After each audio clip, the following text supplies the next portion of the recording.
Oh, hello, my name is Kyle Van Meter, and I was recently inspired by Sean Walter's YouTube video walkthrough of his Cubley Banjo collection. So I thought it would be worthwhile, at least while I have all of these banjos, some of which are mine, some of them are through the shop for repair and setup work. Felt it worthwhile to do a video of all of the Dobson Brothers banjo designs and patents, and then talk through a little bit about, within each patent, the construction styles, variants, and then maybe a little bit on the manufacturing and component part sourcing strategies that the Dobson Brothers took from the 1860s all the way through the late 1890s. So without further delay, I will start with, I'll actually start with a banjo that I don't own yet. It would be the earliest Dobson patent date, a 1865 Frank Prescott Dobson patent. Frank was one of the five Dobson brothers. You had Frank Henry Clay, who was probably most renowned for the Silverbell banjo patent, George Dobson, Charles C.E. Dobson, Charles Edwin Dobson, also goes by Chas, E.C. Dobson, Edward Clarence Dobson. You may also hear a little bit about the Dobson parents or spouses. I think Minnie Dobson was a patent holder as well. She was the spouse of Henry Clay Dobson for a period of time. So in any case, the 1865 Frank Prescott Dobson patent is for a double-headed banjo. It has a hide head on the front and the back with a reversible neck, presumably for quickly changing between a finger-style setup, just reverse the neck and then reinstall the bridge, and then you have a stroke-style setup. Like I said, I haven't actually seen one of those in person, one of the few patents I don't own. But maybe one of these days, or if there's anybody out there that happens to have one in their collection they want to come off of, send me a message.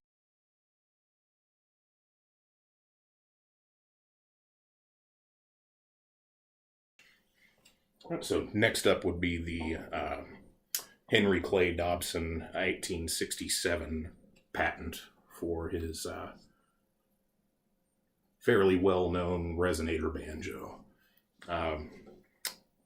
The banjo itself has a wood tension hoop and a resonator that's affixed to the main pot assembly with these little bent sheet metal brackets and screws, one screw through the resonator and then another screw into the sub rim assembly that holds the banjo together. I've never actually seen two of these that are the exact same dimension or design. It's almost like whoever he had building these, which I've got some theories on, but in any case, whoever was building these, it seems like they were building them from memory, more so than a template or defined spec, because they can vary a little bit in the nut width, the heel width, the rim diameter, the general shape of the peg head, the general shape of the neck profile. Some of them are very pronounced C shapes. Some of them are very flat, thin, and tactile. Some are just massively bulky. So I happen to have a example here that's in the shop for work, partially disassembled. This is the heart of the banjo that remove the wood tension hoop here that applies tension to the head via the number 8 steel plated screws. So under the head you have a wood hoop that is removable, carefully removable, that rests in the inner rim assembly that has a series of holes that the number 8 screws go into to apply tension to the head. Then you can see around the outside edge here various small holes where the resonator attachment brackets are installed to the rim. So next up would be the 1873 patent.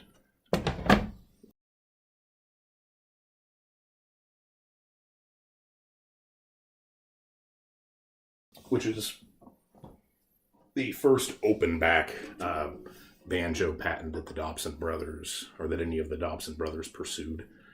These are much, much less common than the 1867 or 1878 patents. Not exactly sure why, because they're fine sounding banjos, but the main difference between the 67 and the 73 patent is 1, the open back, and then 2, the nickel-plated brass flange that or tension hoop that applies tension to the head.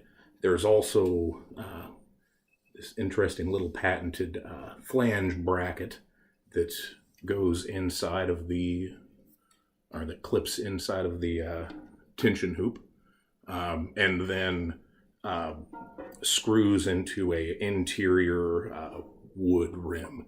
Now, per the patent, these can either have a interior wood hoop that receives these tensioning screws, or it can be a solid metal assembly that has a bolt and a nut on the backside, or a tapped ring of metal.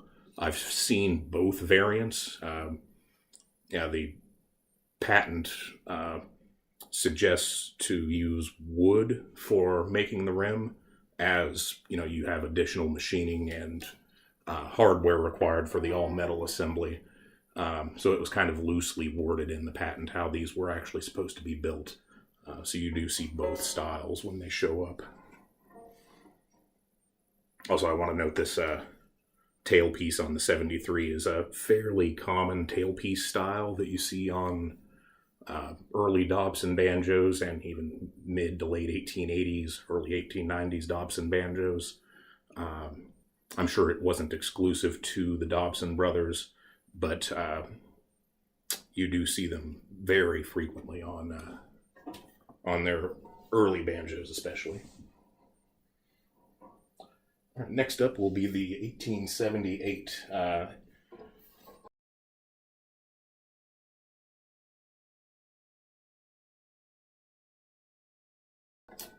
patent banjo, and normally these will have a stamp on them saying Martin Brothers proprietor,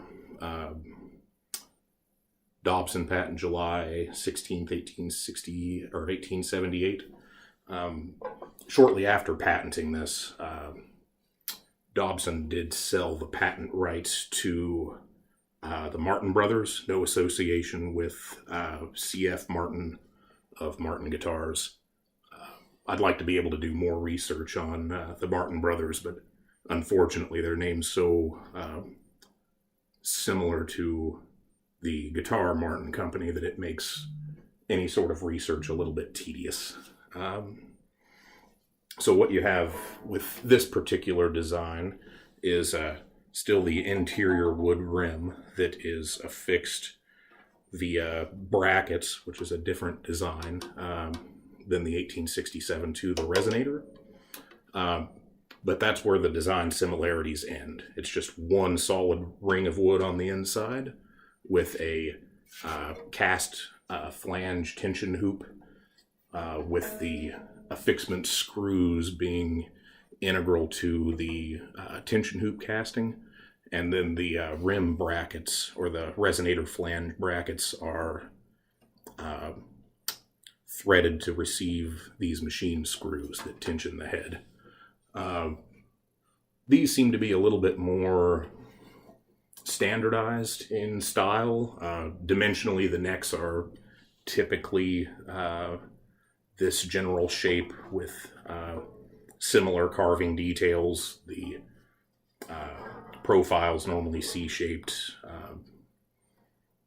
and the neck itself is normally a bit more narrow. They rarely go wider than 2 inches at the bottom, while 2¼ to 2½ inches where the heel meets the rim is common on the older style Dobsons.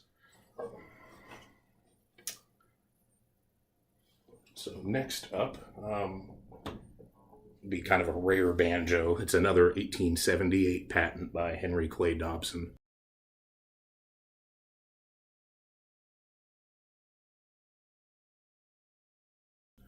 And it is actually the first variant of the famous Silverbell. I believe there were about 173 or 175, more or less, of these styles of banjos made between 1878 and 1881, when the revised patent for the Silverbell tone ring came out. So these banjos are, they're hefty. Typically, they are 26¼ inch scale length, still 18 inches from the nut to the rim, like the lion's share of the 11-inch 1881 Silverbell patents. But that's kind of where the similarities end. The neck itself is hefty. You could almost drive a nail with this neck. They were available in paddle style headstocks, squiggle style headstocks, or slotted headstocks, normally with the fairly severe 30-degree headstock angle. The rim itself is just under 3 inches deep, considering the arch of the tone ring, while 2½ inches were pretty standard on the post-1881 patent Dobsons.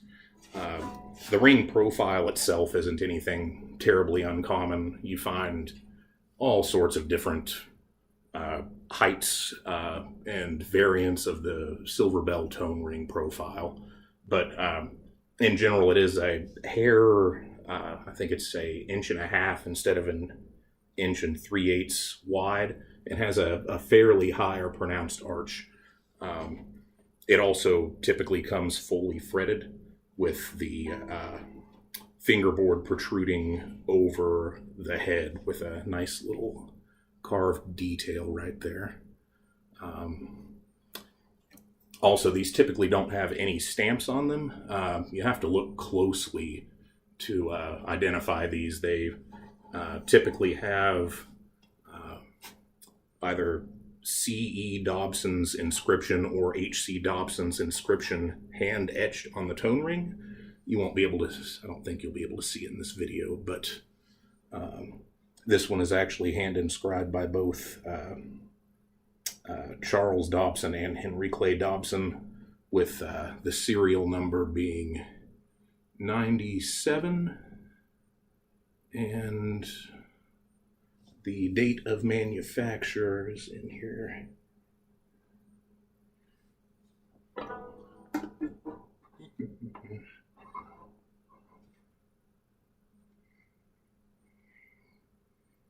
said the inscription's very light. Serial number 96 and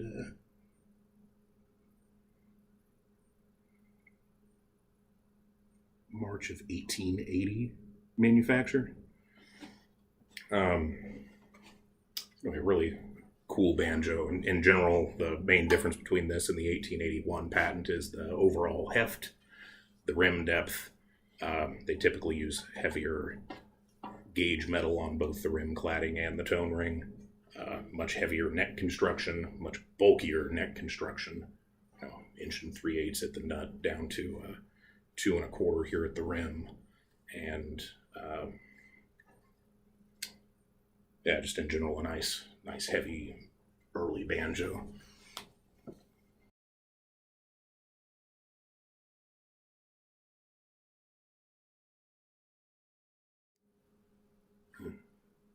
All right, next up, I'll talk through the 1881 Henry Clay Dobson improved patent for the banjo, which includes the improvements on the 1878 patent Silverbell tone ring. I'd say this is likely the most popular selling banjo that the Dobsons, or that any of the Dobson brothers designed. I know that there are a lot of George Dobson Victor banjos out there. Unfortunately, they didn't serialize that product line, so it's hard to say how many of those were produced versus these. But in any case, there's 7 primary styles that were advertised, depending on which ads you look at. Some ads would focus on 5 styles, others would say 7.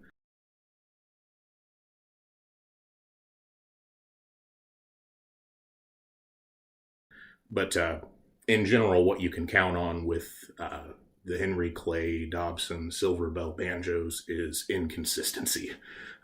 Depending on the period and time frame that the banjo was manufactured, he may have been sourcing parts from one supply house versus another. He may have been making some of the parts in-house, may have been making all of the parts in-house, could have been outsourcing the entire production based on his credit situation at the time or his other business partnerships at the time. So I'll go through just the general styles 1 through 7. And once again, like I said, there's consistency to this, but there's also a lot of inconsistency. So these will be not the rules, but just general examples, because you can always find one-offs of one variety or another that aren't represented either in my collection or aren't in general alignment with what you would normally see. So a style 1 is about the lowest level that you'll see. The style 1s typically have a wood interior rim with a clad or a brass cladding, but not a wired edge. And let me get into that just briefly here. What you see with the style 1s, 2s, and 3s is that the sheet metal is just rolled over the edge of the wood tone ring, some in better quality than others. But this allows for the look of a nice, shiny, silver-clad banjo without the manufacturing cost. I'll get into that more on another style 1, but got an example here. Typically, this is not the general construction style of most 1880s clad banjos. This is kind of a low-end example. But what they would do is make a metal hoop and then either roll the bottom edge over itself without a wire steel ring or iron ring or brass ring on the inside, and then leave the top open. Would allow them to take a sourced drum shell that is unglued and just slide it in haphazardly, put a bead of glue in it, and then hammer the top edge over, and then electroplate this with, because these were typically brass, rarely were the style 1s nickel silver. I guess the nickel silver was a little bit more expensive at the time, so the cheaper Dobsons are brass clad with nickel plating. So after they inserted the wood shell, glued it, they would then use ball peen hammers or leather mallets and very carefully roll the edge over, or not so carefully in some examples. A lot of these, the bottom edge will look very nice and the top edge will be pretty haphazardly hammered over. Doesn't seem to negatively impact the tone much, but yeah, some of these do look pretty rough. Here we've got a style 2, once again similar to the style 1, but instead of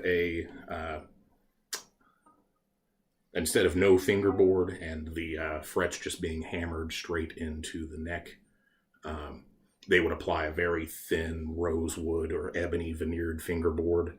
And once again, it was more for aesthetic styling than anything. And then they would fret into the veneer that gave it a slightly showier look. This one, all of the plating's worn off of,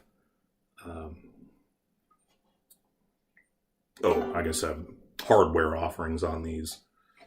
I'm positive that there was not one single hardware style associated with the Dobson banjos.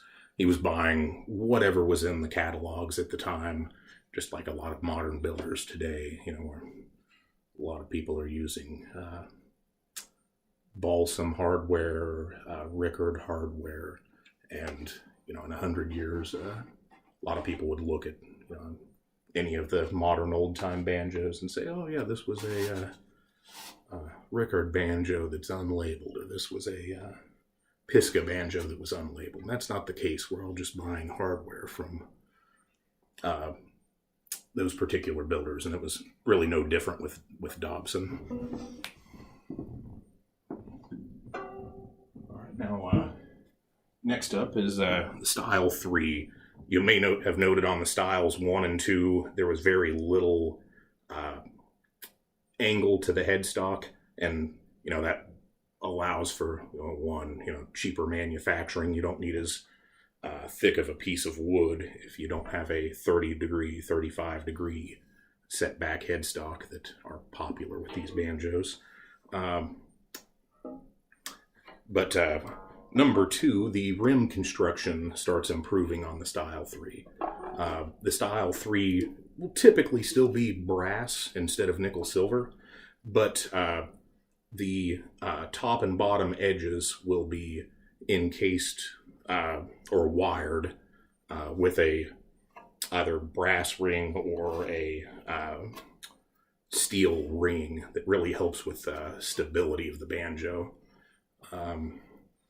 Also, from the Style 3 to the Style 7, it's more typical to see a Style 3 to Style 7 with a higher quality wood rim, and in general, Henry Clay Dobson used H.B. Smith and Sons drum shells, not Buckby. Not saying Buckby didn't make some of his rims, but the lion's share of them from Style 3 to Style 7 were wood H.B. Smith drum shells, bought pre-glued and pre-turned, that he clad in-house. Also, you'll find exceptions, but you can find J.B. Shaw sourced rims, you can find Benary sourced rims, you may even find some Boston rims on occasion that show up on the Dobson banjos. And hell, for a short period of time, he was actually making Silverbells in London that are much different in manufacturing style and tone than what you would find stateside. So when I say something like he used H.B. Smith drum shells, there's a high likelihood if you have one of these banjos that has a Style 3 to Style 7 with a top and bottom wired rim, it was likely a H.B. Smith & Sons drum shell that was clad with either brass or nickel silver. Also on the Style 3, you sometimes find ebony or rosewood fingerboards. This particular one is still just a veneered fingerboard. Yeah, close up there on the tailpiece. It's a nice example of the 1881 patent tailpiece with the wood insert that is a little easier on the strings than the all-metal tailpieces. I don't think there's much else notable on the Style 3.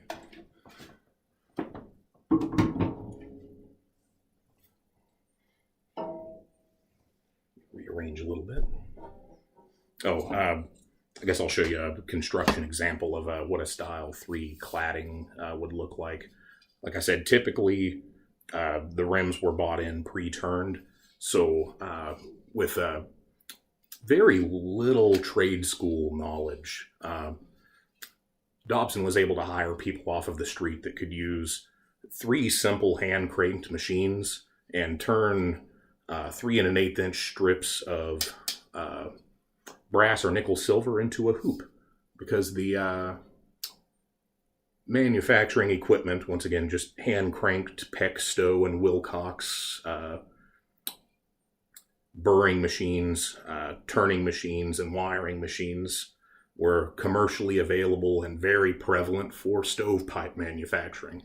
So if you could build a stovepipe, you could build a banjo rim. So there isn't anything special about the way these are built. It's just kind of a trade school skill that was very common back in the day. So starts as a strip, then the top and bottom edges are turned into a U-channel, then wire is inserted. A wiring machine is used to encase that ring, then it is rolled into a circle. A good tell if the rim is Buckbee or not. Buckbee used a hatchet stake to seat the inside of the cladding more tightly, while Dobson and a lot of others did not. But there's a lot that you can tell about the pedigree of a banjo rim by the tooling and die marks that were used to roll this hoop.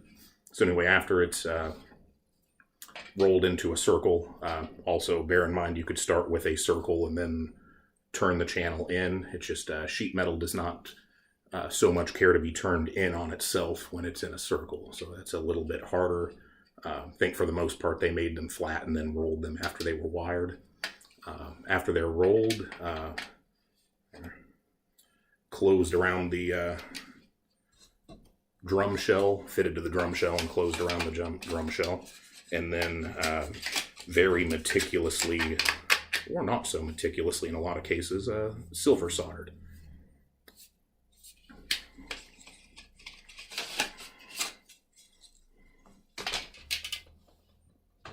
All right, moving on to, I guess let's do a Style 4.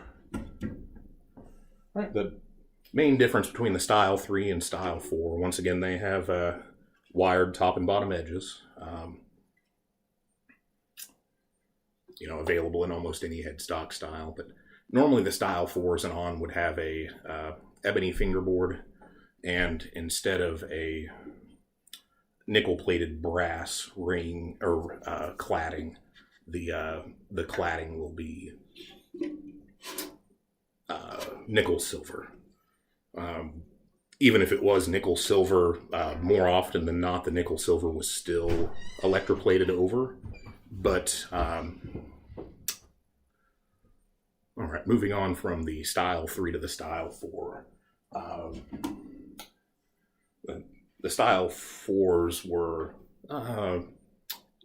pretty similar to the Style 3s, but you start seeing either solid ebony or rosewood fingerboards, sometimes ebonized maple fingerboards.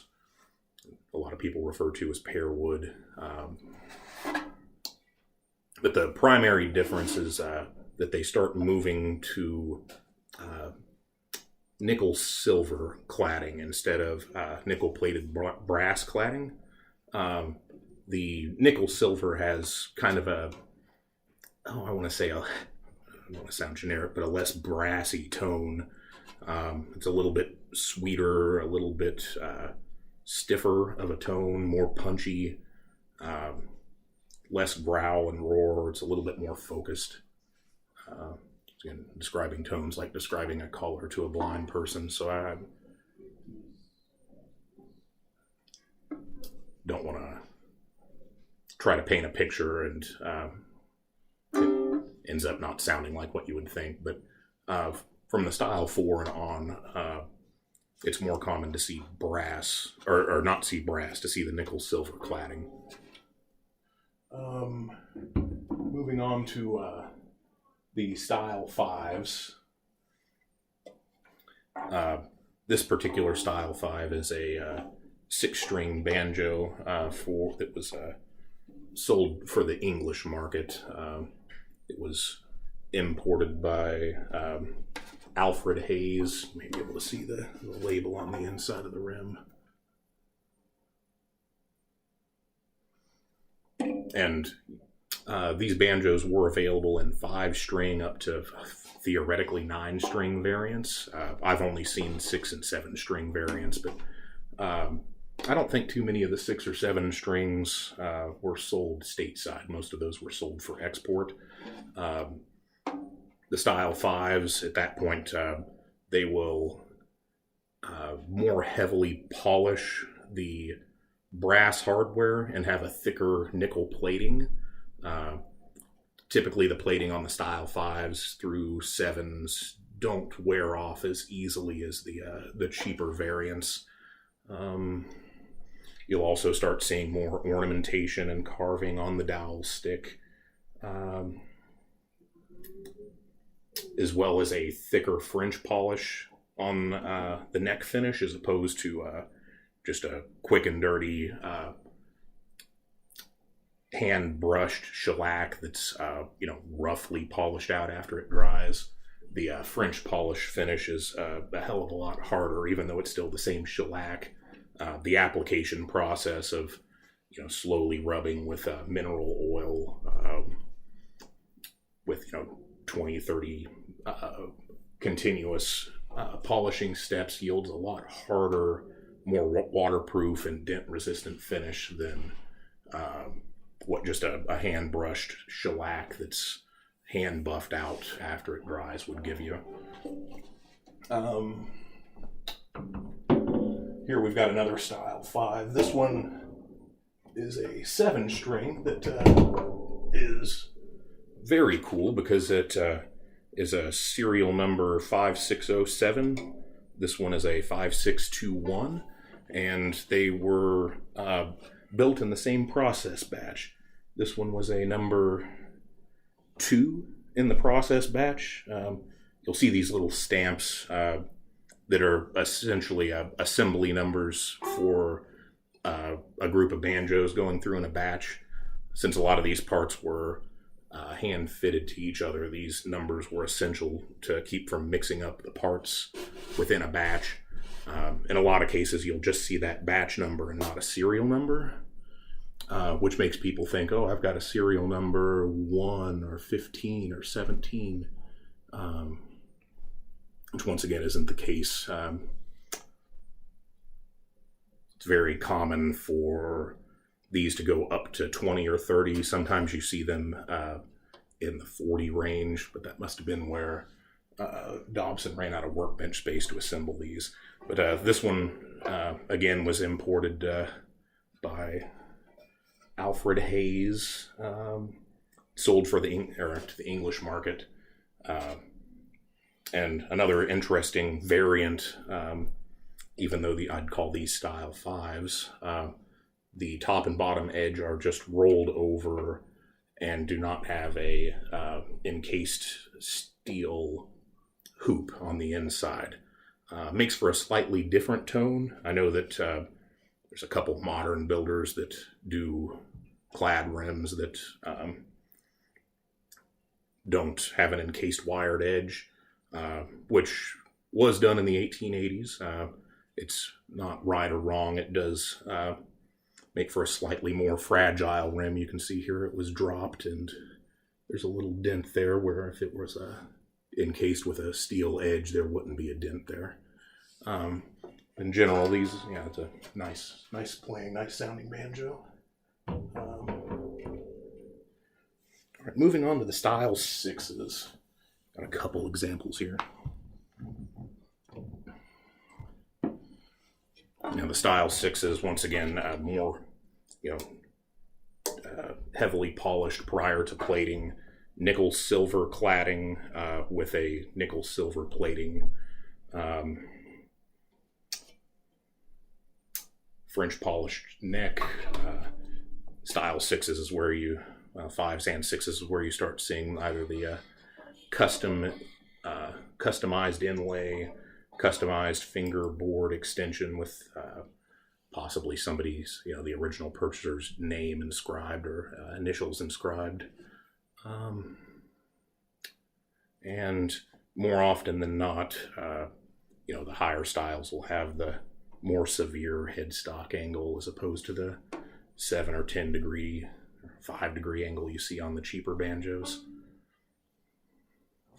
I've got another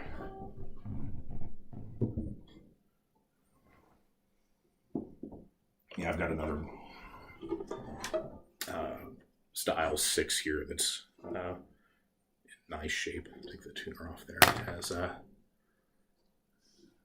mother of pearl inlays on the headstock, just basic dots on the fingerboard. It's got a heavily polished rim. This is still the original plating on top of the nickel silver. It hasn't worn through, and you'll see that a lot more on styles 4 through 7. The plating's a hell of a lot thicker, and the brackets are typically polished higher to plating that give you a lot more gloss.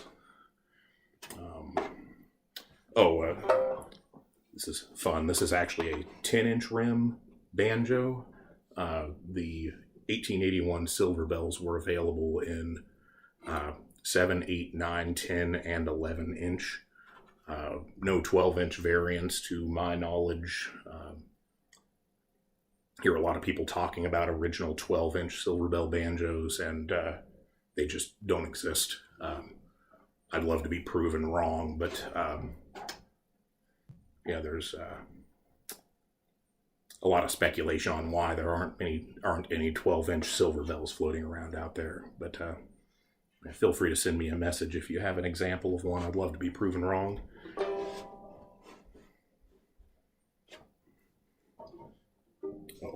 While I'm at it, here's probably the most common sizes of the Dobson banjos were the 11-inch rim nominally. It would vary between 10.5 and 11 inches.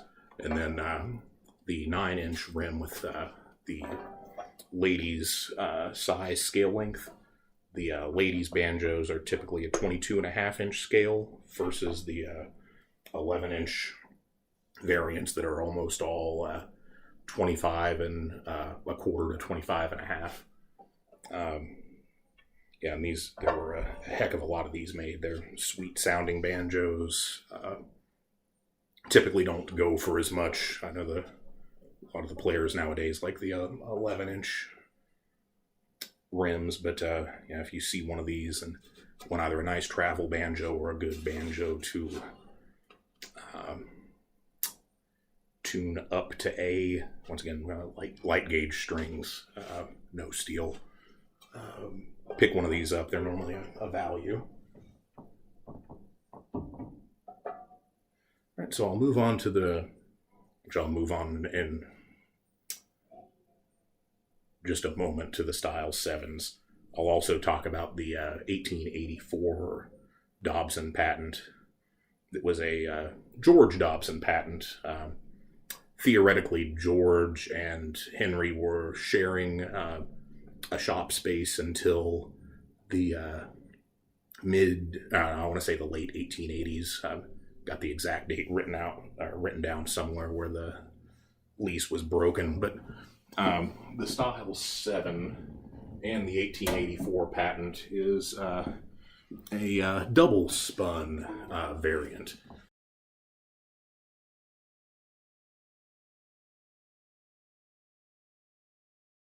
And by double spun, that refers to the outside being clad in sheet metal, as well as the inside being clad in sheet metal. What's different about the 1884 design or patent variant is that the inside cladding on the 1884 variant has a groove turned into the wood rim that creates a internal chamber, and there are holes drilled around the interior cladding that creates a second resonating chamber and makes for a very, very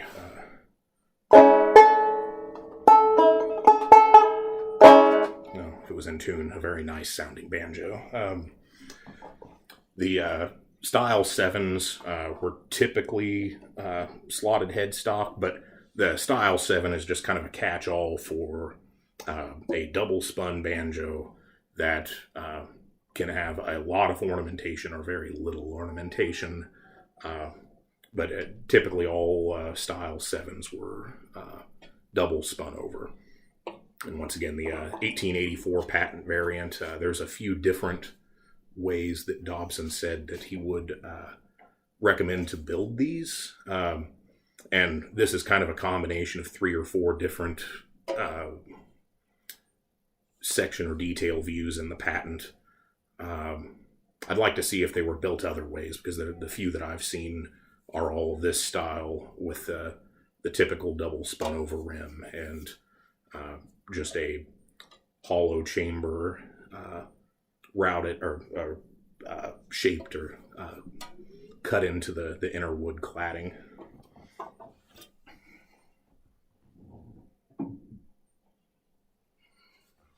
Also talk for a second about how to build a style 7. So that they're a little tricky from a manufacturing standpoint. You have to start with a solid wood hoop, and then use a slip roller to turn a piece of sheet metal round, and then a burring machine, which is a very versatile but difficult to use hand cranked machine to fold the edges over. And then this hoop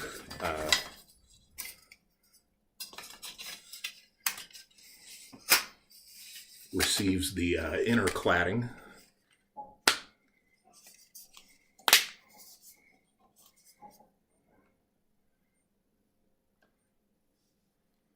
that is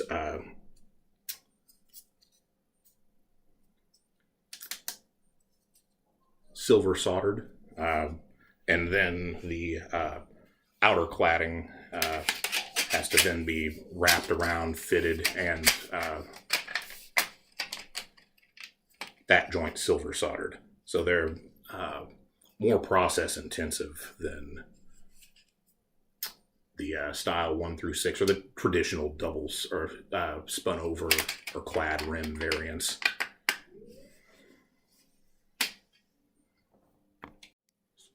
Sorry about that. I needed to take a second to rearrange and pull a few more banjos off of the other walls. Got 4 in this room, and they're running short on space. Maybe I just have too many banjos. I'll talk through a few of the 1881 patent variants real briefly. One of the variants that you see from time to time is a wood rim instead of a nickel silver clad rim. This particular example, I've got a part to work on because the rim's a little wonky. But typically it'll be a 1/4 inch or 3/8 inch single ply maple that is either hand carved or checkered with an ebony rim cap, or a veneered rim with black paint on the inside. But they're pretty similar in how the tone ring's installed to a style 1 or 2. It just sits directly on top of the wood edge instead of the rolled over nickel silver edge. And like I said, typically the thicker 3/8 inch rims that have the ebony rim cap, that's a little bit more similar to how a modern old time rim is manufactured. And in all cases, the tone ring just sits directly on top of either a straight square, well, this isn't square, it's a little out of round, but either a straight square lip on top or a slightly rounded edge. And it's about a 1/8 inch radius on there.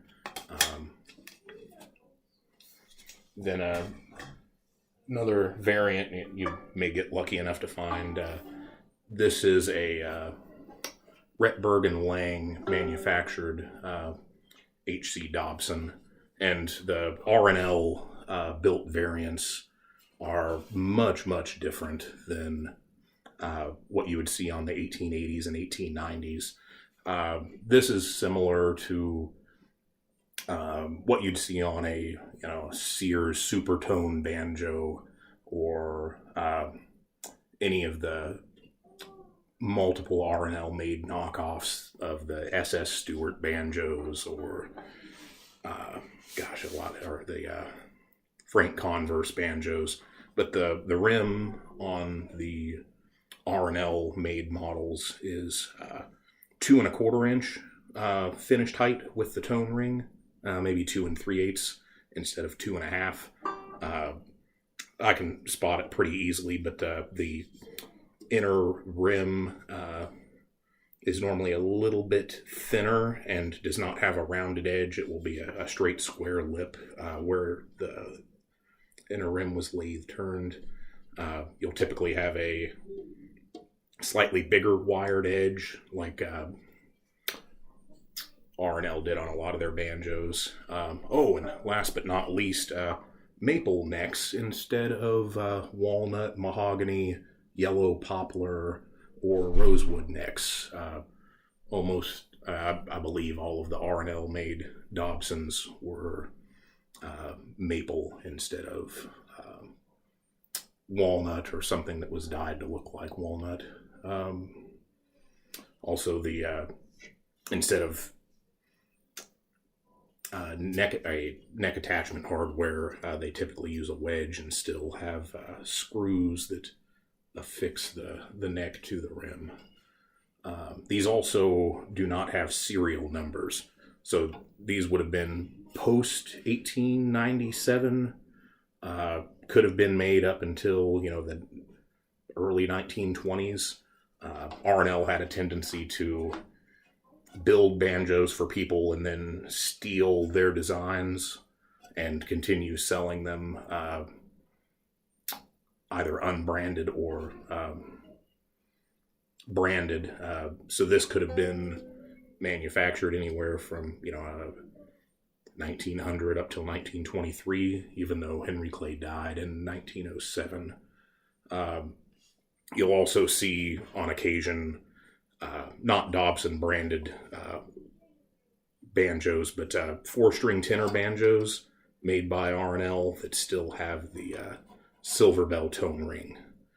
The R&L tone rings don't have a HC Dobson stamp on them, which sometimes the pre-R&L made Silverbells didn't have them either, but you will see the Henry Clay Dobson maker's stamp and patent detail on all of the R&L banjos still. But yeah, the big tell is the maple neck, the smaller rim depth, and the different rim style. If you're keen on spotting R&L rim bolts or rim brackets, that can be a tell, but maple neck's the big giveaway.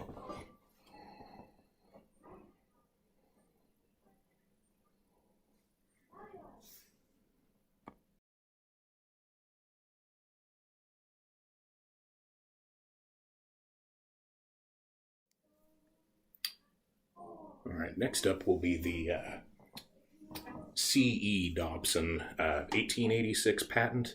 This one I haven't done any work on yet. It still needs quite a bit done to it. But this patent variant, this is a serial number 173. I don't think many of these were made. But the big difference on this patent variant is that instead of the wired edge being turned in, it is turned out, and there is an extra 1/4 of an inch gap between the spun over rim and the tension hoop.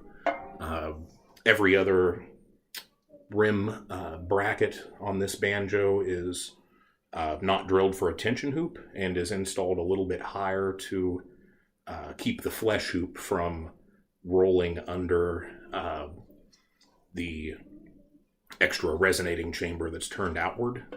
Kind of an interesting design. Need to get it apart and do some repair work where this was shimmed up for steel strings. But it is a nice, even in its current condition, it is a nice sounding banjo, and it's a fun patent examples from C.E. Dobson. And all of these that I've seen were 100% produced by the Banary & Sons factory. There's a few manufacturing tells, but typically Banary would use a 1/8 inch steel hoop instead of a 3/16 or 5/32 hoop. They also had a very specific die mark that is visible on the outside of the wired edge.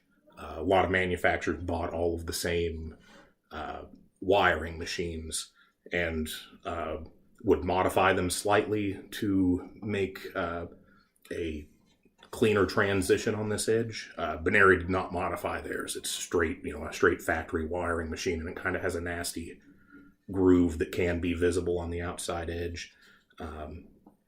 They also have a very distinct appearance to whatever plating they used. But yeah, you can see right here, this particular model is new patent applied for Chase E. Dobson, Henry Banary & Sons sole agent.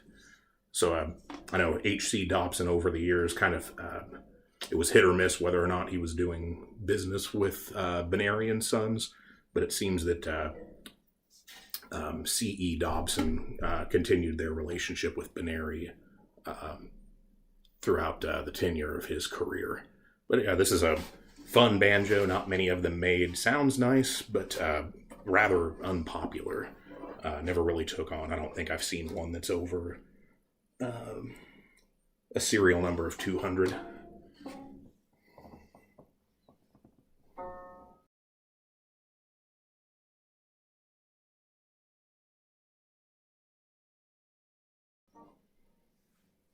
Another fun one. This is a E.C. Dobson banjo that is based on the Minnie Dobson patent.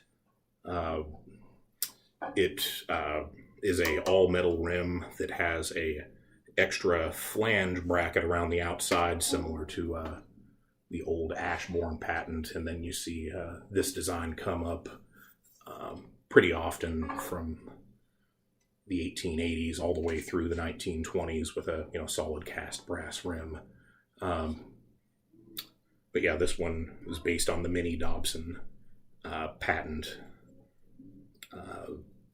Not exactly matching the patent detail, but pretty close. Yeah, you can see here the heel is cut to accommodate that bracket band to receive the tension bolts and tensioning hooks.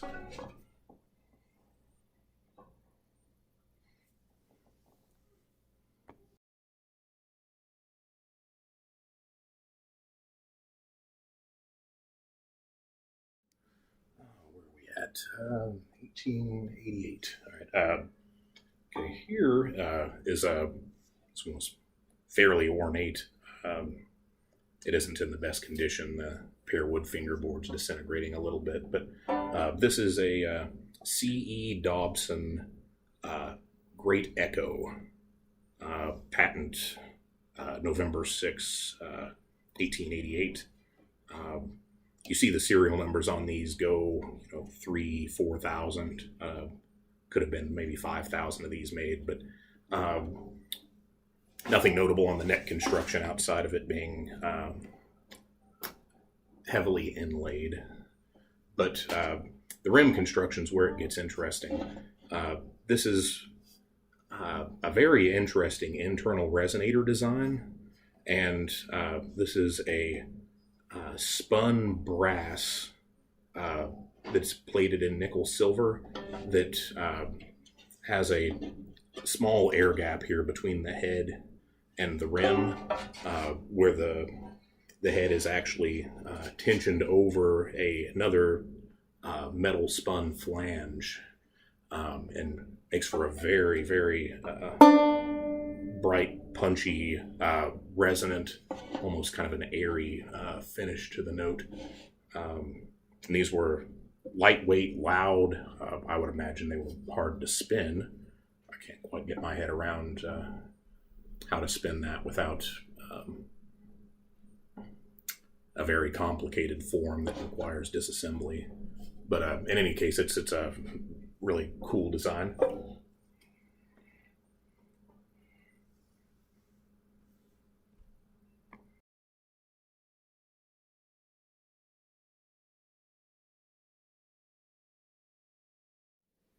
All right, next up I've got a 1894 patent E.C. Dobson silver chimes banjo. Different than the Great Echo patent. And I don't want to pick favorites, but out of all of the different Dobson patents, this is probably my favorite sounding. It has a 3/8 inch wood rim. It's about 1.5 inches tall, with a 1/2 inch hollow brass tube tone ring at the top and bottom edge, that's then encased with brass cladding that would have been originally nickel plated. You can see on this one that almost all the nickel plating's gone, and it's just the raw brass that's left. This is, I believe, similar to a few modern tone rings that a few custom builders use. I think the Romero makes a tone ring that's similar to this one, and it just sounds really nice and punchy with really good sustain.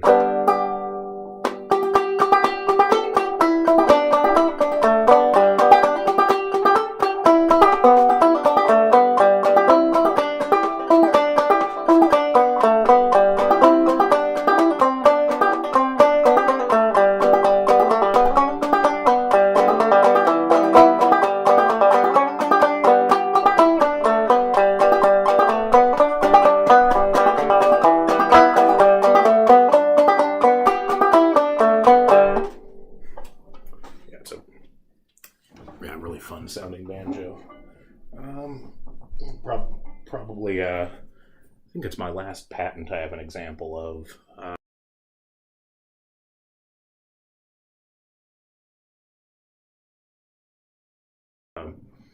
There's also one additional patent I don't have in the lineup today. It's a 1895 George Dobson patent.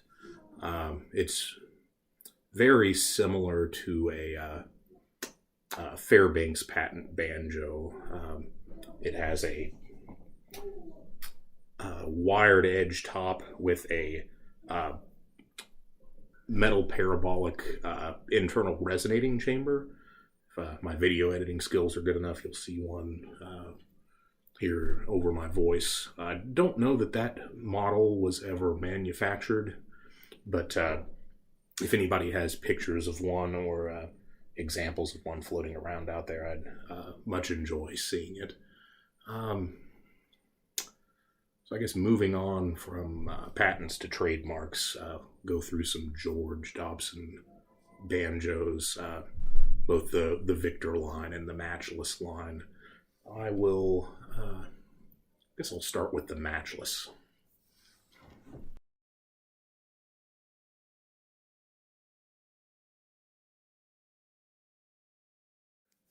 All right, so pull the Matchless off here, and I'll start by saying that George Dobson had the Matchless trademark and then the Victor trademark. The Victor banjos, while intrinsically, there's nothing inherently wrong with the Victor line. The Victor line was produced, I want to say solely by Buckby. The rim is Buckby, the neck is Buckby, the inlays are Buckby, and really the only thing that made it a Dobson was the Victor trademark tag on the inside and the George Dobson stamp. And you'll find not just design commonalities, but identical banjos to the Victor line that sold through Bruno, John C. Hayes, Hamilton S. Gordon's banjo catalog, and probably numerous storefronts. You'll also see them branded with the exact same construction and ornamentation through dozens of other late 1800s banjo manufacturers. While the Matchless trademark are typically, I'm going to say typically higher quality, but are not made of Buckby components. They are in construction they are identical to the style 4, 5, and 6 HC Dobson banjos. They have the exact same rims, the exact same necks, no tone ring.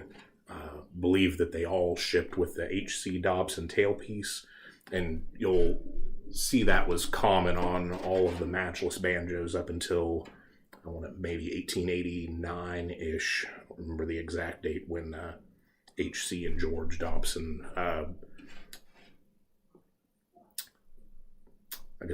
I'll say divided their assets and moved to a different address.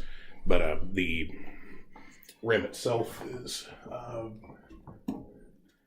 the exact same rim construction as a style 4 HC Dobson. The necks are shaped the exact same. The finish is the same. The hardware offerings were the same.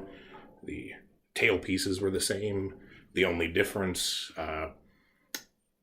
is the lack of the tone ring on the Matchless banjos. So they're, fairly nice for a small New York jobber. And this one in particular is probably the least adulterated banjo that I own, outside of a cigarette burn here on the rim and a little bit of tarnishing in the finish right there. It has the original nut, original tuning pegs, all original hardware. It had an original head with a split in it, and it also came with a George Dobson Victor banjo manual that has a George Dobson lesson ticket in it with 19 punches. So you buy the banjo for $10, and then you buy the lessons for 50 cents a lesson, and they've got you on the hook for $30. So it looks like this person almost made it to the last lesson, or did make it to the last lesson, and then likely shelved the banjo, threw it in the closet, and it hasn't been touched until century and 2 decades later.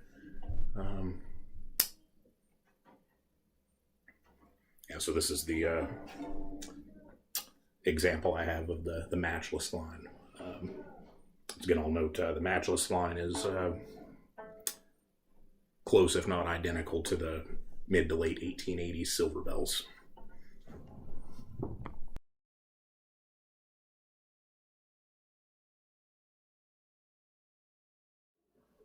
All right, so I had to reorient here. Put some more banjos off the wall. So here we have almost the entire George Dobson Victor catalog line. Goes from a number 0 to a number 7, and then for some reason, a number 14 banjarine size. The one I'm missing is a number 3 professional. So I've got my little helper here that is trying to rearrange my collection. See how that? Okay, maybe not. So I'll mention one more time the matchless trademark banjos. George Dobson claimed in most of his advertisements that the matchless line was made in-house by the Dobsons to exacting quality standards. And, you know, based on the examples I've seen, I'm inclined to believe that statement related to the matchless banjos. But the Victor banjos, on the other hand, were definitely not. There's too many examples that are stamped JHB or are known Buckbeat produced instruments that are identical to the Victor line, and I don't think there were any claims ever made by George Dobson in his various advertisements that the Victor trademark was made by him. So it starts out with the number 0, and these could be ordered in, I believe, 9, 10, 11, or 12-inch rim models. So a model 0-1/10 would be a 10-inch rim, which is what this one is. This is the model 0-110 star. It's the lowest end model. Has a wired bottom edge, no wired top edge. The head sits directly on the wood rim that just barely protrudes above the cladding, like the construction example I showed earlier. And it's a fine enough sounding banjo, lowest end related to price and quality specs. But if you bought a star, it would come with within reasonable variance, the exact same inlay package and the exact same hardware count, same tailpiece as what was spec'd in the catalog. You will find over the years that the inlays maybe did change from what the catalog cut showed, but for the most part, if you buy a star, it's going to have this pretty simple ornate inlay with 2 stars. Next up is the Model 1 Gem, and they kind of increase in quality theoretically as you move up the catalog line, much like H.C. Dobson's styles 1 through 7. This one does feature the top and bottom wired edge rim. The hardware is not very polished though, and it's all nickel plated brass. But I think it's in the style 5 is when they start getting a little bit more ornate with the plating package and hand finishing on the hardware. Sorry, I had a little interruption there. Moving on to the number 2 specialty. In my opinion, the specialties and up are worth buying. Typically the gem and the star are so hit or miss on quality. it's normally just a painted fingerboard, maybe a thin maple painted veneer. Here's where it starts getting a little bit nicer. The specialty will normally have a fancier bracket band or a tension hoop, and the hardware quality goes up a little bit. So it's where the inlay starts looking a little bit nicer. Again, they all have the same, Victor style stamped tailpiece with Ivoroid or wood. Actually, I don't think they offered them in wood. Normally the wood's the replacement. It's normally a Ivoroid or Pearloid cap. Next up is an interesting model. Not many of these. It took me a while to find this one. The number 3 Professional is the one I'm missing. This is a number 4 with a wood rim. The number 4 had a variant. This happens to be the variant. It would sometimes have a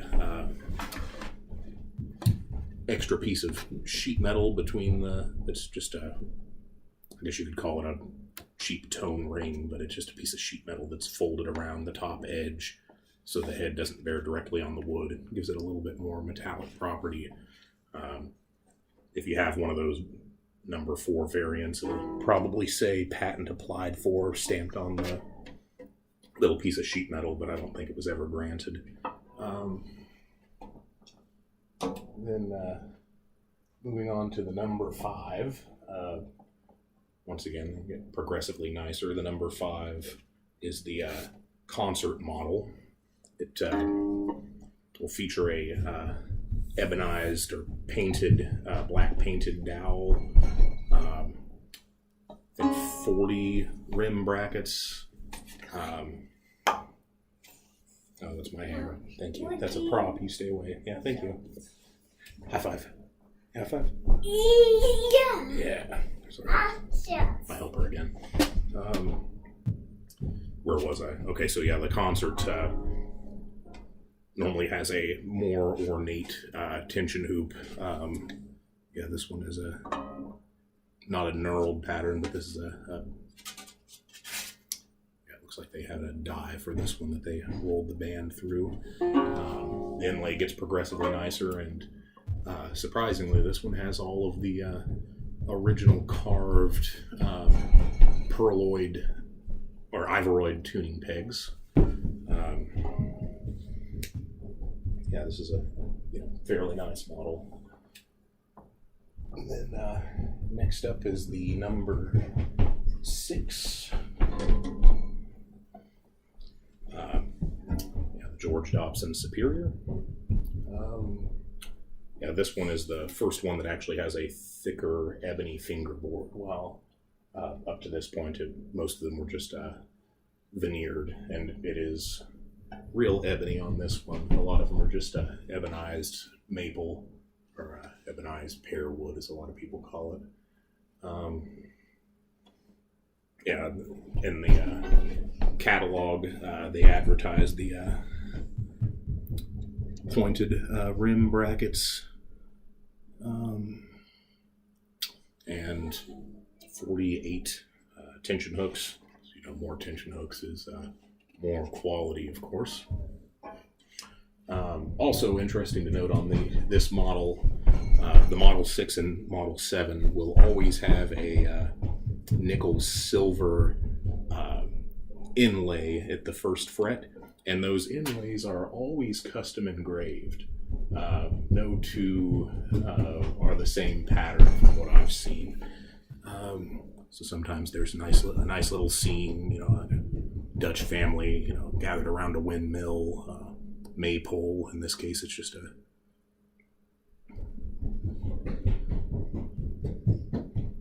little, looks like 2 pigeons that are about to kiss on that one. All right, then the number 7, which is supposed to be top of the line. This is a number 7-12. It features a double spun rim, normally a ebony or pearl heel cap.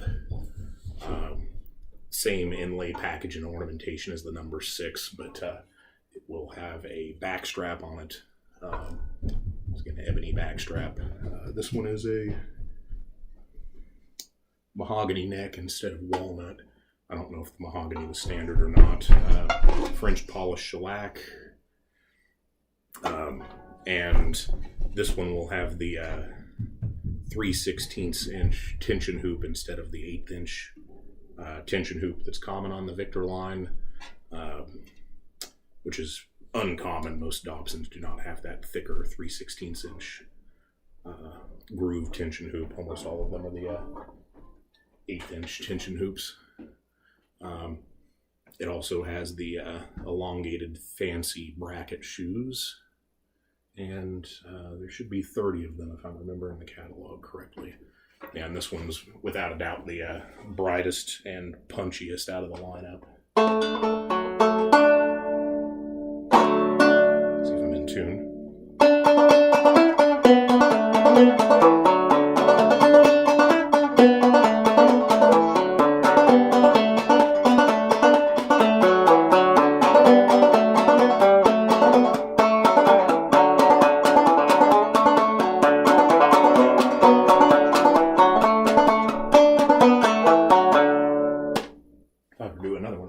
I'll probably tune all the banjos first.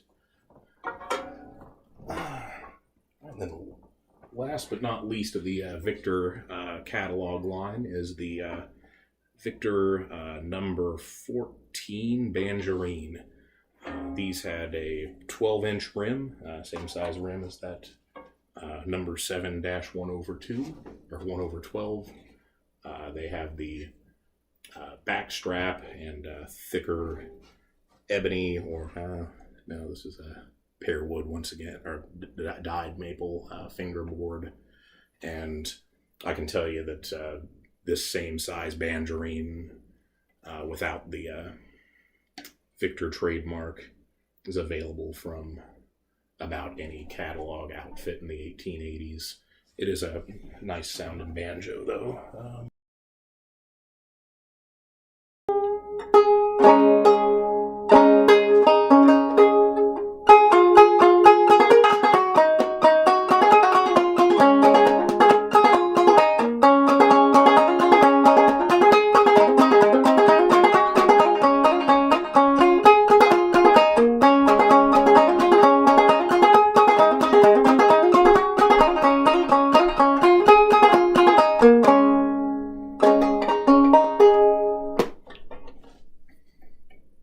These don't show up too often, but then again, Banjarines, I don't think there are many Banjarine players out there. This is normally something that somebody that either has a collection already, wants to add one and play from time to time, or possibly people that have arm or shoulder issues or issues with longer scale lengths may get one of these, because you can tune them down with the right string set to standard tuning, or tune them up as they were originally meant to be tuned.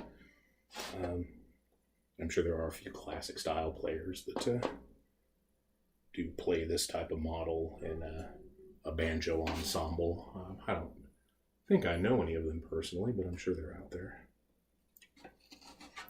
So that wraps up the Victor catalog line. Let's see, what else do I have that I haven't gone through yet?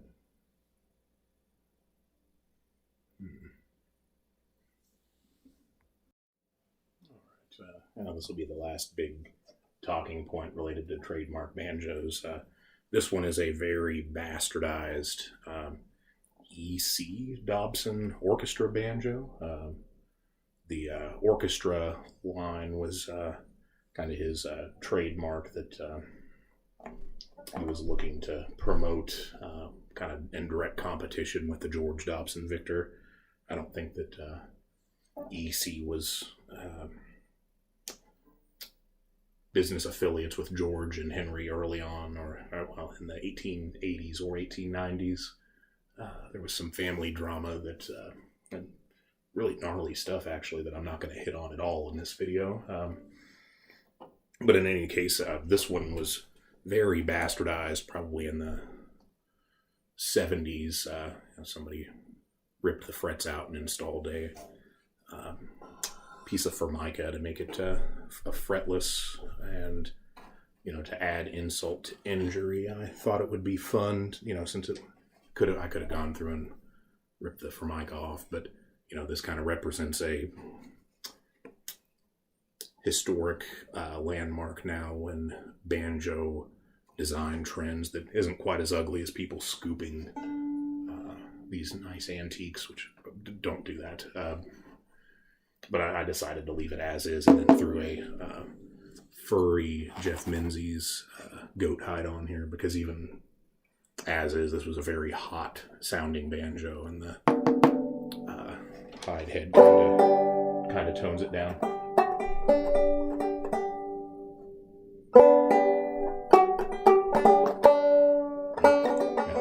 Once again, out of tune. But yeah, it's a fun playing banjo, and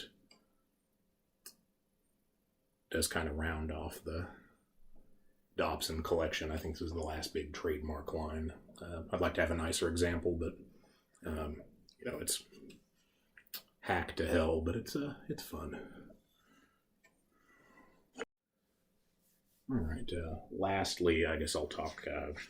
I swear I'm done after this. If you made it this far, God bless you. I'm sure that this isn't the most enthralling listen for most people. Last, I'll talk about the tone ring design and construction a little bit. So I have not found any evidence that Dobson ever spun his own tone ring. These always seem to be purchased from somewhere, and there are at least 24 sheet metal shops that had metal spinning capability within a few blocks of Broadway Street that could have made these. And based on the variability that I've seen on all of these original tone rings, Dobson probably bought from all of those shops and had credit defaults at most of them based on how often he seemed to switch tone ring suppliers. But in general, I guess I'll speak in inches here instead of gauges. The thickness of this material would range from 18 thousandths of an inch up to, believe it or not, 60 thousandths. Probably the 18 to 24 thousandths range was the most common thickness. The lion's share of the material was equivalent to modern 260 cartridge brass. There are a few examples I found of red brass that didn't sound considerably different. Probably the only major difference between 260 cartridge and what he was using on most of his tone rings was the lead content. There's just maybe 1/4 or 0.5% more lead in the originals than the modern alloy, which in that minute quantity doesn't make a big difference in workability or tone. So the profiles themselves could be anywhere from a 1/8 of an inch downward turning flange here all the way up to a 1/2 inch.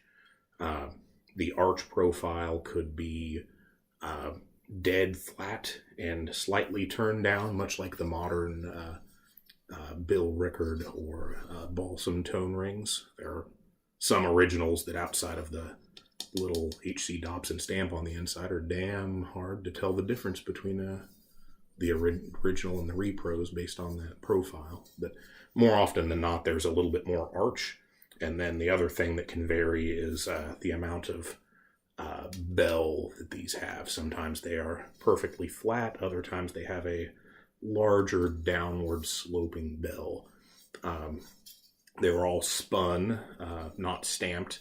Typically, it would be at least a 2-step spinning process. I figured out how to spin these tone rings with the 18 thousandths thick material, and the thinner the material, the more you have to stop and heat treat or anneal, because brass work hardens as you anneal it or as you spin it. And if you don't stop to anneal at least a few times with the thin material, high probability it's going to rip on you. The spinning process was normally done in 2 steps, one form to do this inside edge, and then another form to do the outside edge. So they'd spin it halfway this way, take it off, heat treat it, and throw it on another form, spin this edge over, and call it done. I've tried making a few different forms to spin them, and that's by far the easiest, to do it in 2 separate steps with 2 forms, but you can start with one form and turn it inward and then back out. That's a little haphazard, but works. The diameter of these, they typically start at 11 inches and be an inch and a quarter to an inch and a half in width. And most of the forms seem to have been not metal, but wood. And, as you maintenance the form, the major diameter will decrease. Hand sand it, to skim it with a lathe chisel to clean it up before your next spin. They seem to decrease in diameter after the spinning mandrel's maintenanced. So they could start out at 11 inches and then a full inch and a half width, and then by the end of the form's life, you get down to 10 3/4 of an inch, and then an inch and a quarter profile width on the tone ring. I will say that how you heat treat it does make a big difference in tone.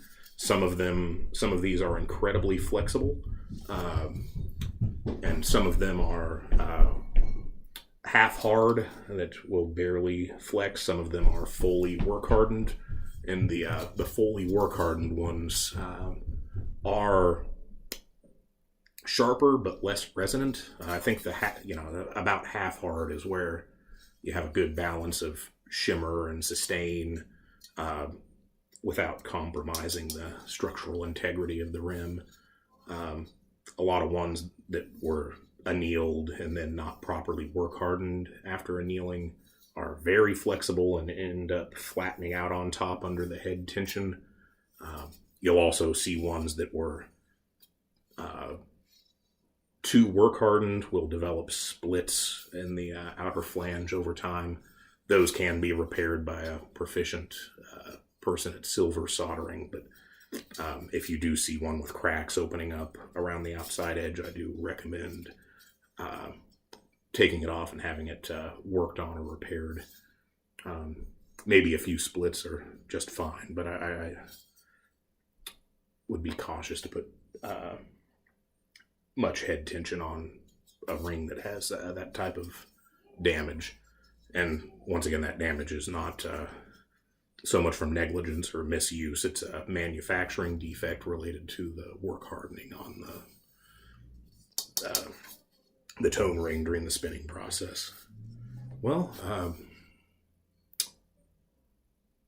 guess if you made it here to the end, thank you for listening to me ramble. And I guess I'll say in closing, I did hit a little bit on manufacturing and supply chain of these banjos, but really anybody that has a few simple tools and a workbench could have been building these. I am doing custom banjos now, and are making fairly faithful HC Dobson reproductions out of my garage using the exact same tooling that they would have had at the time. I mentioned HB Smith drum shells, I mentioned Buckbee necks, I mentioned Binary rims, I mentioned various supply chains for the rings, but really these parts could have, a lot of these banjos could have came from anywhere, and it's hard to say looking at a specific example unless there's die marks or manufacturing characteristics that are explicitly associated with one New York builder, which there are a few. These could have been made anywhere by anybody, which is evident on a lot of the British makes and models that you see in the early 1890s when Dobson was having the Silverbells produced in London. Well, in any case, if you find any incontinuities with what I've said, feel free to comment, shoot me an email. I'm going to do my best to write a lot of this up in the near future and either throw it over on Banjo Hangout or on my website so people can correct me where I've been wrong, and we can continue learning about these antiques together. Well, thanks again, and I appreciate you for sticking out till the end.